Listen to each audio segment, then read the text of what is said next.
So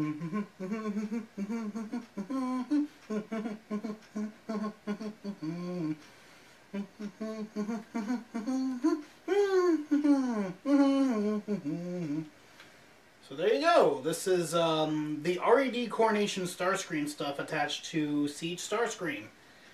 Just to give you an idea of how that looks. To see how the Earthrise version fits, but yeah. There we go. Just leave it like that. This is bad comedy.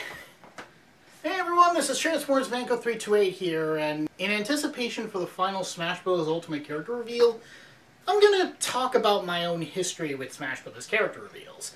Because needless to say, I was fucking obsessed with this game. Now, I'm going to have to make an addendum with my response to the last character reveal, because I'm recording this on the day of, and there's no way I'm going to be able to edit this in due time. Not only because the reveal will happen early on in the morning, but also because I have work today.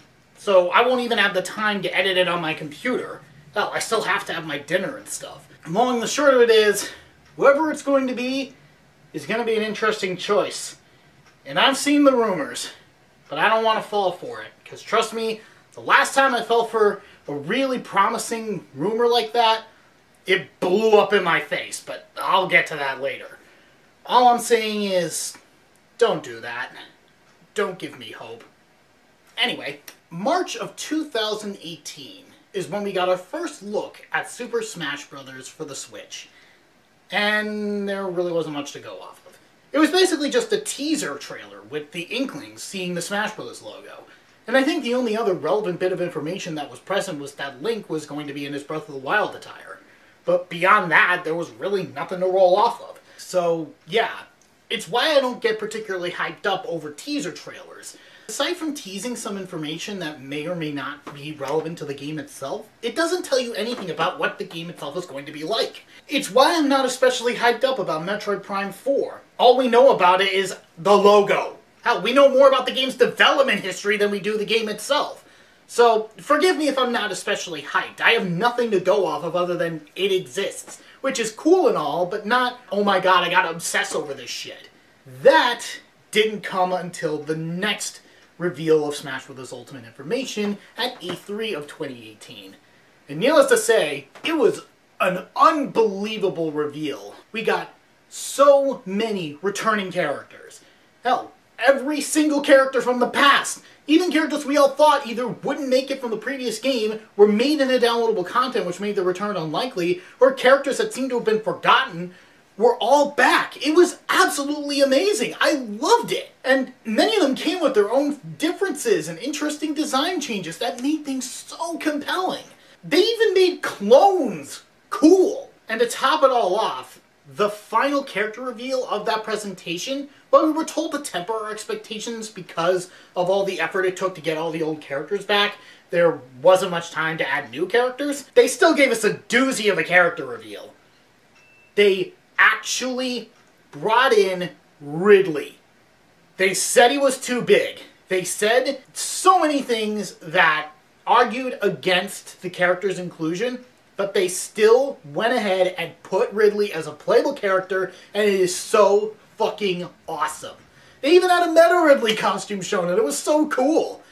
It was even surprising to find out that the game was coming out on December of that year. You'd think a game that exciting would at least be a year off, but no. We were getting it at the tail end of the year, which made the following 6 months a complete obsessive shit show from my end. Since I didn't even have a job, I had nothing better to do than to obsess over this game's hype cycle. It was insane.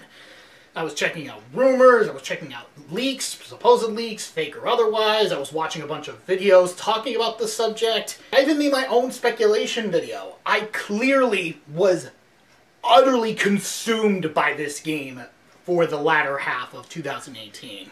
And the August Direct that followed did not make that obsession any easier. Because they then announced Simon Belmont, with Richter Belmont as an Echo Fighter, Chrom and Dark Samus, and lastly, King K Rool. Like, holy shit, this was utterly insane. I was under the impression that Smash Bros. Was giving us every possible dream character that we could possibly think of, and that there was no way in hell that they were going to disappoint us. And then, for me, it did. Now, I'm specifically talking in my mindset at the time that these events occurred. Because nowadays, I couldn't care less. Obviously, I can't change what has already happened, but my knee-jerk responses at the time were far less positive. And this began with the September 2018 Direct. It was originally set for the 6th, if I remember correctly, but just hours before, an earthquake that hit, if I remember right, Hokkaido, ended up occurring, and out of respect for those that lost so much stuff in that natural tragedy, from their homes to their livelihoods to even their lives, Nintendo chose to delay the Direct. And even at the time, I absolutely understood this decision. The only thing I didn't like about this was that they didn't tell us when, but even then I understood why they didn't do that, because that's effectively Nintendo saying, hey assholes, you only have this much time to grieve. And to be fair, I didn't think the Direct would be delayed too long, like a week at most anyway. It was just assumed, but it wasn't said because Nintendo would come across as assholes for setting a date for when it was going to be delayed. And then the 13th rolled around, and it ended with the next character reveal, which was Isabelle. It was immediate from the way the trailer started, and it was like, why? Aside from people at the time noting that Isabelle was more of a pacifist character, it seemed particularly strange to me because I felt that Animal Crossing was perfectly represented with the villager.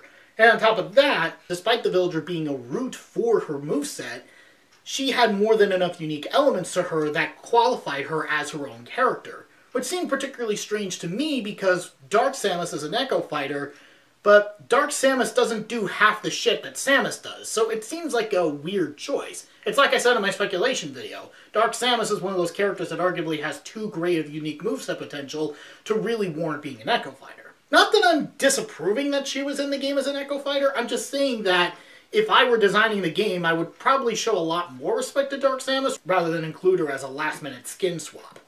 I hated that at the time. I absolutely hated that. And to compound the situation, Isabelle's announcement in Smash Ultimate trailed into a teaser announcement for the next Animal Crossing game. The game we know as Doom Crossing Animal Crossing New Horizons. Wasn't shameless promotion the same reason people hated Corrin? I don't know, this all just seemed weird to me. But again, I simply can't change what already happened.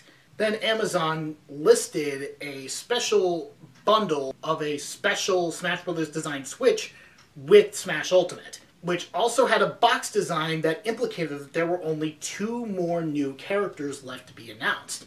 And yeah, that seemed particularly baffling, because with the direction that the hype cycle was going at the time, even with the Isabelle announcement, it really struck people as strange, because we had seen so many amazing characters, and there's no way that they couldn't deliver on those, right? Well, and to make matters worse in that regard, there was the Grinch Leak. Named so because the image also contained some then unreleased promotional material for the then upcoming Illumination Pictures adaptation of The Grinch. Actually makes you wonder if this incident was what led to Illumination getting the Mario movie. Or was it announced before this? I don't know. And honestly, I don't care. But this Grinch Leak had such a promising roster. Or at least such promising additions to the roster. That is to say, Shao the Hedgehog and Ken Masters were proposed Echo Fighters, but then you also had Mock Rider from the NES game of the same name, Rhythm Heaven's Chorus Kids, Isaac from Golden Sun, and Banjo-Kazooie and Geno from Super Mario RPG. A lot of these were characters that people either were interested in seeing or really, really, really wanted to see. And some of this stuff just seemed plausible just from the way the speculation scene was directing. Now, it's not like that there was nobody saying that this leak was a complete fabrication. Hell, even I, as much as I believed in that leak, acknowledged the possibility that it could have been faked. And it turns out it was. Because when the final Smash Ultimate pre-release Direct happened, it began with showing the trailer revealing the last 2 characters before release. And that, I knew, was Ken and Incineroar, because it started with a boxing ring, as a stand-in for a wrestling ring.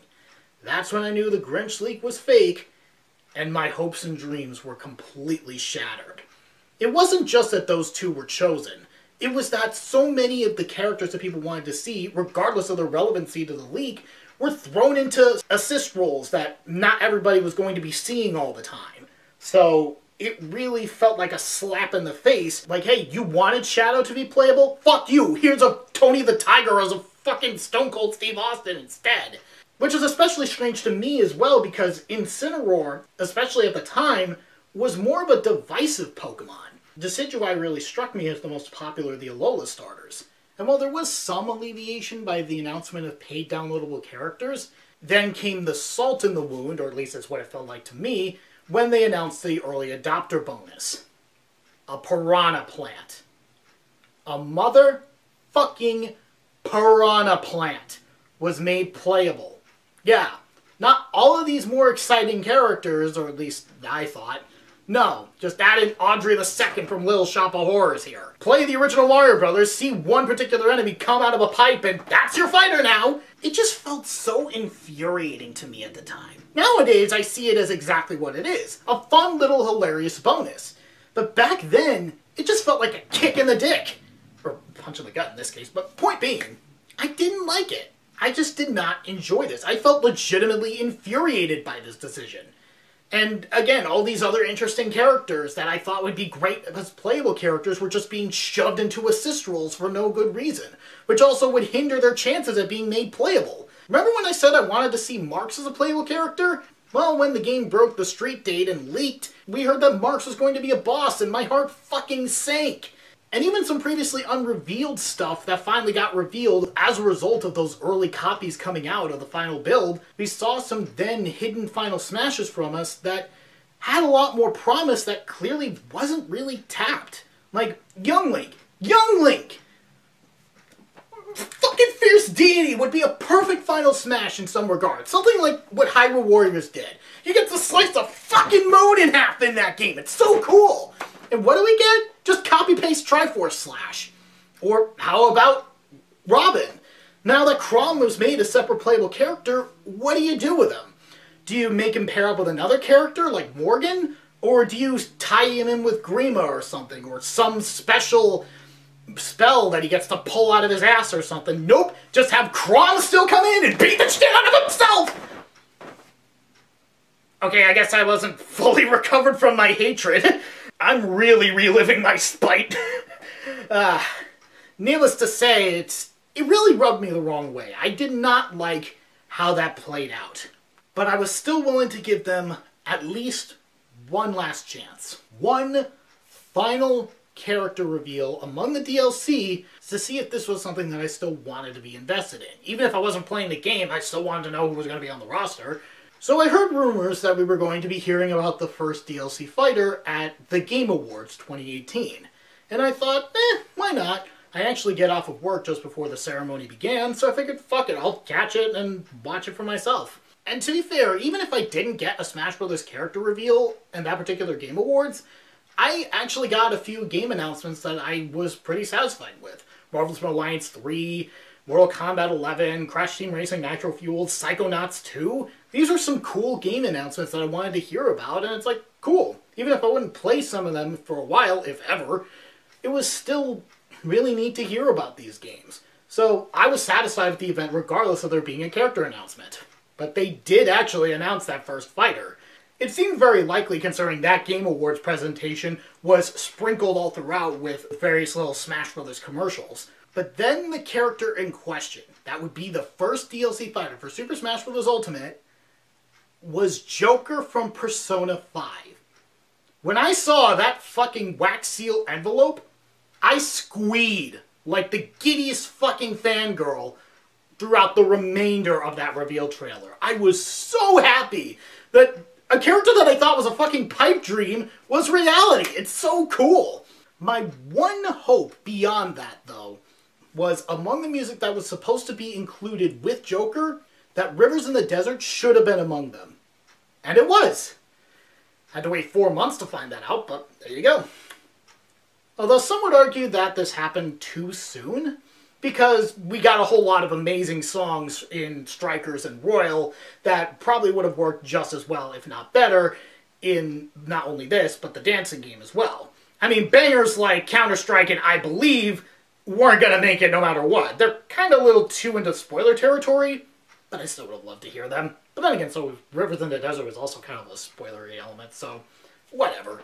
Then the next character announcement wouldn't happen until E3 of 2019. Bit of a lengthy gap, but Joker was kind of being sprinkled to us throughout the early half, so it was easier to understand. But in regards as to who this next character could have been, there were a lot of rumors floating about that this next character was going to be a Square Enix character. More accurately, a character from the long-running Dragon Quest series, specifically the hero of the third game. And it seemed baffling to me for this as well, because while Dragon Quest is definitely gigantic in Japan, it's more of a cult franchise here in the West. And even if this was a move to try and push Dragon Quest further into American audiences for better sales, isn't shoving promotion down our faces the reason why we hated Corrin? But obviously I can't change what isn't there, and this is one of those character reveals that really highlighted to me that Smash Bros. Was not being made specifically with my taste in mind. It really seemed to line up with that during a lot of the early reveals, as from up to the August Direct, the only character that I wouldn't have cared that much about including was Daisy. And even then, as an easy Echo Fighter of Peach, it's like, so what? But yeah, they did end up announcing the Dragon Quest heroes at E3. It wasn't the hero of the third game, it was actually the hero of the 11th game. But with additional costumes based on the heroes of 8, 4, and yes, 3. So it's like, okay, you got a little more Dragon Quest love. Apparently it was going to go even further, with every alternate costume being a separate Dragon Quest hero, kind of like the Bowser Jr. and Koopaling ults, but that was cut back to just 4 due to time constraints or something like that. But that wasn't the only character reveal that happened at that E3. Towards the end of the presentation, we then got Banjo. And that was when I thought, fuck it, anything can happen, I'm not as concerned about the hype cycle anymore. I don't want to drive myself insane speculating over characters that may or may not even make it, but Banjo-Kazooie was such an amazing reveal. This was a character that so many people have been wanting for a long fucking time, and I was so happy too. While I myself have never really played much of the Banjo games, I think at most I emulated a bit of the first game, and I've seen playthroughs of it on YouTube. Like, I have a bit of fondness for the Banjo character design. Enough that I too would have loved to have seen them made playable. And they're great in the game. But even their release date ended up being overshadowed by something else entirely. And that actually wasn't the next character reveal, because that ended up being Terry Bogard. And while I'm sure a lot of people were like, who? When they saw that, I for one was really happy with him. Granted, he wouldn't have been among my first choices, but as someone who loves fighting games, Terry was a great choice. But no, Banjo, and Terry for that matter, both got their thunder completely stolen from them by a Mii costume. They actually put Sans Undertale in the game. Yeah, that's just... what the hell? People thought that would never happen. It was just the memes. It was just the memes. And then it actually fucking happened and the world blew up. Oh my god, that was something else. And funny enough, the next character reveal would also end up somewhat overshadowed by an exciting Mii costume. But for a different reason. Because the next character reveal following the September 2019 Direct, where Terry was announced, wouldn't happen until January 16th of 2020. And a lot of people went into this Direct assuming that the character was going to be Dante from the Devil May Cry series. Nope, it was Fire Emblem Fighter number 8. I.e. Byleth from Fire Emblem Three Houses. Nowadays, I don't oppose the character's inclusion. They were actually the first Fighter Pass character that I actually found myself gravitating to the most when I finally got to play Smash Bros. Ultimate. And as such, I found myself wanting to buy Fire Emblem Three Houses, and Three Houses is fantastic, if a little repetitive. But at the time this was announced, as someone who was still over a year away from getting a Switch, I was pretty livid about this too. It just seemed so illogical to me. This was the 8th fucking Fire Emblem character, and it didn't matter what new moves that you gave them. If people would rather see Corrin removed despite them having among the most unique movesets in the entire game, then clearly it didn't matter what unique moveset potential that character had. You knew the reputation that Fire Emblem characters had, So why do this? On top of hyping it up as this hyper-secret character that only a select few even knew about prior to this announcement. It just seemed like an insanely backwards decision. I don't remember actually catching the next one. It's actually kind of interesting that I was able to catch the Byleth one, because that was still when I was in the middle of my move. That is to say, I was living with my grandmother and uncle, and I was really only watching videos through my phone and iPad. As such, I was kind of surprised that I actually pushed myself to see the character showcase announcement. But even past that, the next direct came and went because of that limitation. And as such, the next character reveal kind of slipped me by, both in the immediate announcement in the Nintendo Direct, as well as the character announcement when it actually happened. Though I believe I'd already moved into the house by that point. That was May 18th of 2020. But the character announcement, I believe, happened after that.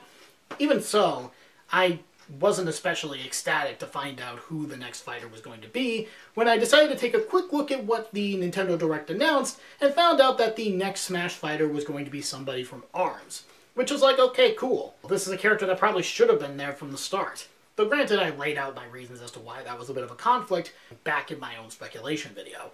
So when I heard that the next Smash fighter was Min Min, it was like, okay, cool. It certainly opened up the floodgates for speculation because it meant that characters that were previously spirits were perfectly valid as new fighters. But even so, I didn't care as much because I just did not give a shit about Smash Bros. Speculation anymore. It drove me crazy. Plus, I think I just had other things at the time. I don't remember what I was busy with. Maybe the announcement just slipped past me for some reason. But I didn't miss the next one. It happened on October 1st, and I know I was still in the middle of my job hunt at the time.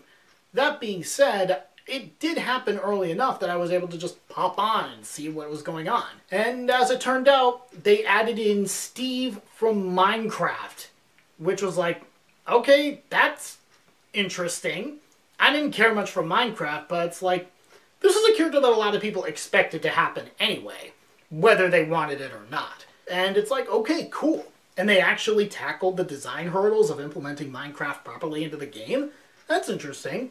I wouldn't say that I was especially invested. I did miss the character showcase. I just stuck around for the reveal itself. But I did admittedly find it pretty funny that they actually added a zombie and Enderman skin, which also technically makes them the first third-party villains in Smash Bros. History. But the real first dedicated third-party villain wouldn't happen until 2 months later at the Game Awards. Oh, what a fucking shit show the Game Awards 2020 was.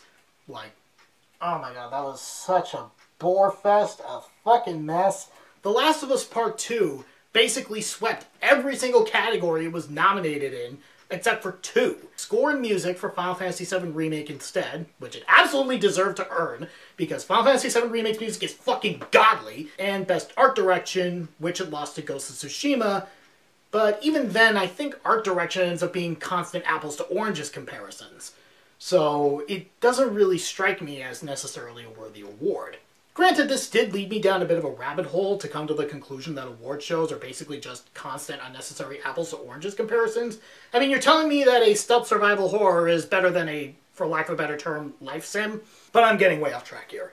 The only announcement that happened at the Game Awards 2020 that I actually gave a shit about was the next character announcement, and that happened pretty early on. So it makes you wonder why I stuck around for pretty much the entire presentation up until Game of the Year. And I was just curious to see if Last of Us would dominate and the whole thing would just be a shit show. It was. But yeah, the next character reveal was pretty fucking crazy. It was Sephiroth!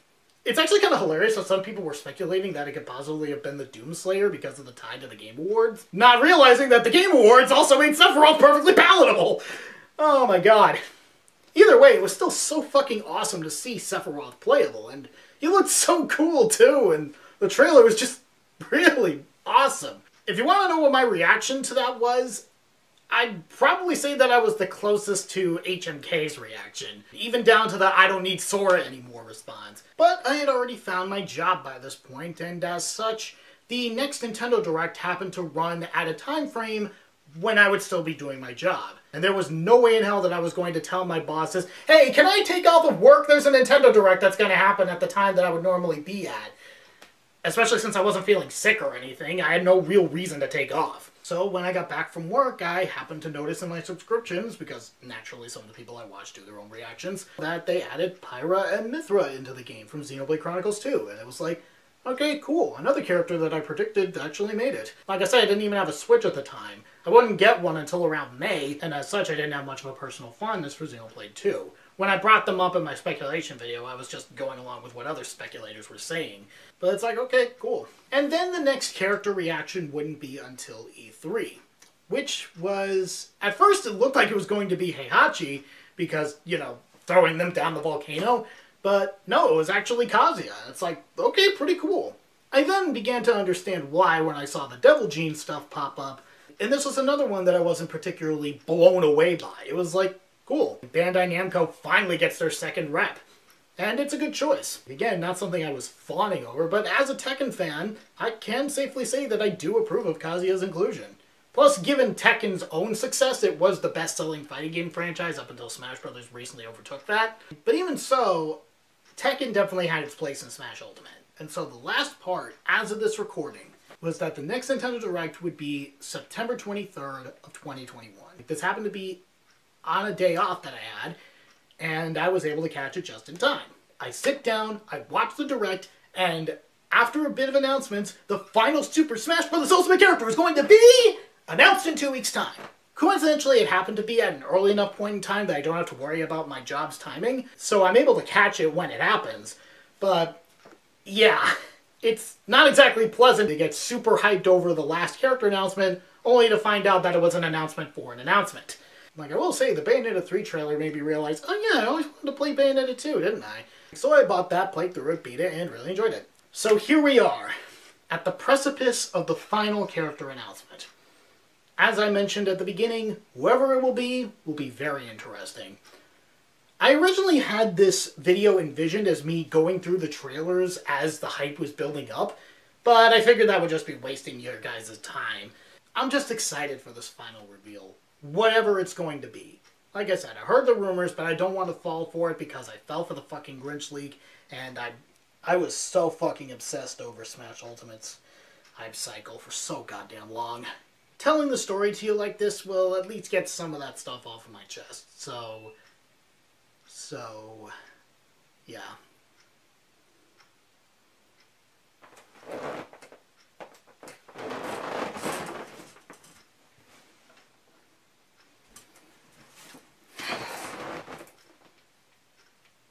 Yeah, I think it's safe to say that the last Smash character is fucking incredible. Yeah, I made my, well, reaction video. I didn't record myself doing a proper reaction, so I just made that video to show that, yes, I know, and I fucking love it, but yeah. It's just... It's still... insane. It is still insane to realize that Sora is in Super Smash Bros. Ultimate. Legitimately. For real. No mods, no fan games, nothing of that sort. And what's even crazier is that Sora was the real winner of the ballot the whole time. After all, when I first heard that Bayonetta was the winner among realizable choices, or something to that effect, I just assumed a lot of people were still voting for like Goku or Shrek or SpongeBob or something. Like, come on guys, we've been told 1,000 times and we will more than likely be told 1,000 times more. Characters that do not originate from video games do not fit Smash Brothers! Which is no doubt a big obstacle when it came to Sora's inclusion. It's very likely that Disney was just that strict, or they still wanted Donald and Goofy present, and or Mickey, regardless of whether or not. Who knows? Who knows how the actual negotiations went down, but the long and short of it is, Sora is in Super Smash Bros. And, oh my god. It's still difficult to wrap my head around this. That reveal is one of the very few that I found myself coming back to over and over and over and over and over again. Simply because I just had to wrap my head around that. That such an insane moment actually happened. And, oh my god, I was on the verge of tears a lot of the time when I was revisiting it. Like, oh my god! There was a reason why that particular title was chosen, why that particular song lyric was used for my Sora reaction, because, yeah, I mean, I wasn't really crying all that much in that video, but... And the only reason I'm not now is because I kind of already have wrapped my head around it, that it's already happened. I'm recording this particular portion of the video a week away from Sora's actual release, which is going to be fucking crazy to see. But yeah, Kingdom Hearts as a franchise has always meant a lot to me, which is why I said what I said. Sora and Smash Brothers would mean the fucking world to me, even if I knew it was very unlikely to happen. I've mentioned in my Kingdom Hearts 1 review that the very first game was one of the very first PS2 games I ever got. Literally one of the first two, alongside Yu-Gi-Oh! Duelist of the Roses. I originally said in my Fates review that I'd been playing the series since I was at least 7, because I was under the impression that I got the game, and therefore the PS2, when Kingdom Hearts first released, or at least in that year. However, I know now it was actually when I was 8 in 2003, because Yu-Gi-Oh! Duelist of the Roses did not get an English localization until 2003. And I know for a fact that my copy was an English version. So, yeah. I've been playing this series since 2003. And while I didn't keep up with the series immediately, I really only had that very first game for like 5 years. When I started to indulge in GameStop's in-store trading thing, two of the very first games I got with that, or the few games that I remember getting with that in-store credit, was Chain of Memories, the GBA version, because by that point the remake had not been released internationally, and Kingdom Hearts 2.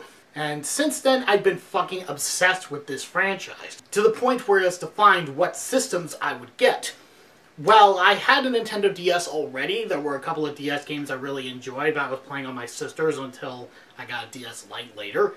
The main reasons why I got a PlayStation Portable, Nintendo 3DS, and PS4 were because of the Kingdom Hearts games that were releasing on those systems. With the PSP, it was no doubt because of Birth by Sleep. There was nothing else that I was really looking to play on that system, but I got to play a lot of fantastic games on that system. Trust me, I probably wouldn't have been able to play Persona 3 in its arguably best form without it. And for that matter, I really want to give Revelations and Innocent Sin and Eternal Punishment a try. I would just love for Atlas to release those games on more recent systems. Like, I don't want those games to be left behind. But I'm getting off track. The 3DS was also, no question, because of Kingdom Hearts Dream Drop Distance. Well, that game is kind of my least favorite due to some of the bullshit that the story pulls. It was still a game I was very happy to have played, and again, was the reason I got the system. The Pokemon stuff that was on the system was just extra stuff, especially since that came out afterwards. We didn't get a mainline Pokemon game on the system for like 2 years. But then again, that was kind of the case with the Switch as well. You didn't get Sword and Shield until 2019. And for the PS4, when the time came for me to get a new console, an 8th generation system, it was a decision between the PS4 and the Switch, and I went with the PS4. The primary reason was Kingdom Hearts 3, but there were other reasons, admittedly. The system itself was slightly cheaper because it had been on the market for longer than the Switch at the time. This was early 2018, by the way. And not to mention, there were more games I was interested in on the PS4 compared to games I was interested in on the Switch, and they were cheaper on the PS4 too, because unlike Nintendo, Sony actually marks their games down. But even beyond that, Kingdom Hearts 3 was the defining reason why I went with a PS4 instead of a Switch. In fact, Kingdom Hearts 3 was such a big deal for me that it is one of the very few games that I have ever pre-ordered. I think the only other things I've ever had on pre-order before were the PSP bundle that I got, and even then I don't think it was particularly long, Bionicle Heroes way back when, and technically this little Zero figure here I had on pre-order, but he only came out like 3 days after I placed that pre-order, so... And even then, I didn't pre-order Kingdom Hearts 3 because I was so desperate to get it. I actually placed the pre-order only a couple of weeks before the game was supposed to come out, and the reason for that was not even because of the fancy pre-order bonus. I didn't care about that. The reason why was because where I lived, if there was a big enough snowfall that happened on the day Kingdom Hearts 3 was supposed to release, it was pretty much unlikely, if not impossible, for me to get that game on that day. And as it turns out, a big enough snowfall that prevented us from leaving, like, not gigantic, but to the point that my mom was unwilling to take me, I made the right call. Like, and as luck would have it, I actually got my copy the very next day. Wasn't able to play it immediately. I had work that day, but it was... yeah, that's how much this series meant to me. But yeah, this is a franchise that I've grown up with and have kept up with for so long. In fact, I've only really skipped Melody of Memory. Technically, I played a little bit of the mobile game Union Cross. Like I said back in an update video in 2016, I was actually kind of addicted to Unchained Key, as it was known at the time. But for one reason or another, I had to get rid of my old phone, and thus the only way I could play Union Cross, as it had become redubbed at the time, was with my iPad. But even then, it was an older iPad, and it didn't really get that far. Like, there was like a late game mission, like within the 800s, that just wouldn't load past a couple of rooms. Like, if I would transition into another room, the game would basically crash and kick me back to the menu. So yeah, the mobile game I just couldn't play anymore. Honestly, I wasn't that invested in the story either. I was just skipping a lot of the cutscenes because there just was nothing happening for the longest fucking time. And with Melody of Memory, I just wasn't in the mood to play a rhythm game like that. I know what happens in it. I'll be interested to see what happens in the future, but for now, it's just... long and short of it is, I fucking adore Kingdom Hearts. I got that poster for a reason. It was actually the one poster I was looking to get. Or, at the very least, a Kingdom Hearts poster. But still, holy fucking shit. Sora is in Super Smash Bros. It is insane.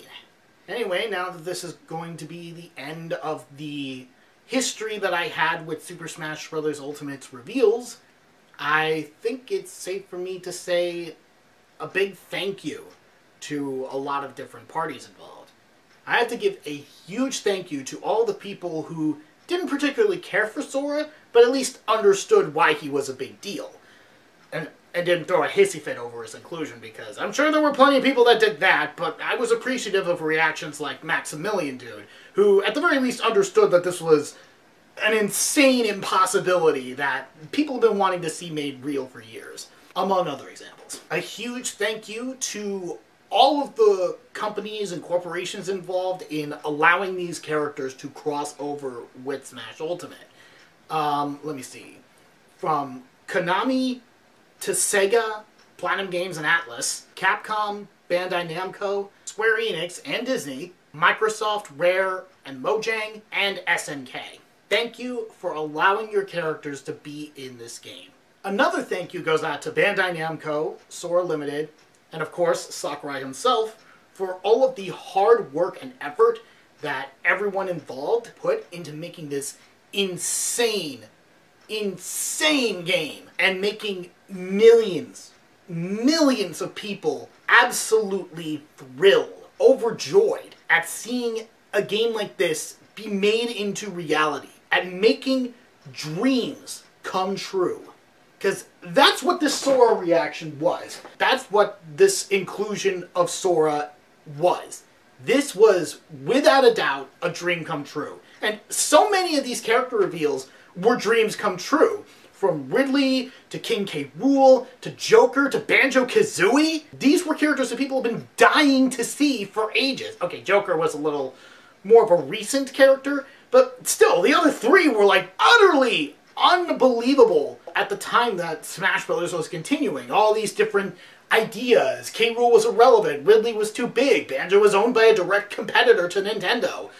And yet, no matter what the obstacle was, these hard-working individuals, these people put their best foot forward and made these dreams into reality. It is unbelievable that this is our roster, that these were the newcomers to Super Smash Bros. It is mind-blowing. But the long and the short of it is, thank you everyone. Everyone that was involved in the creation of this game. And one final thank you to the fans.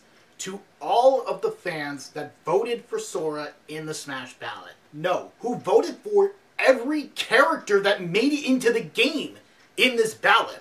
Missing Veterans, Ridley, K Rool, and all of these other characters that people have been wanting to see and did make it in. It is incredible. Dreams... No. I think Sora himself said it best. The heart may be weak, and sometimes it may even give in. But I've learned that deep down there's a light that never goes out.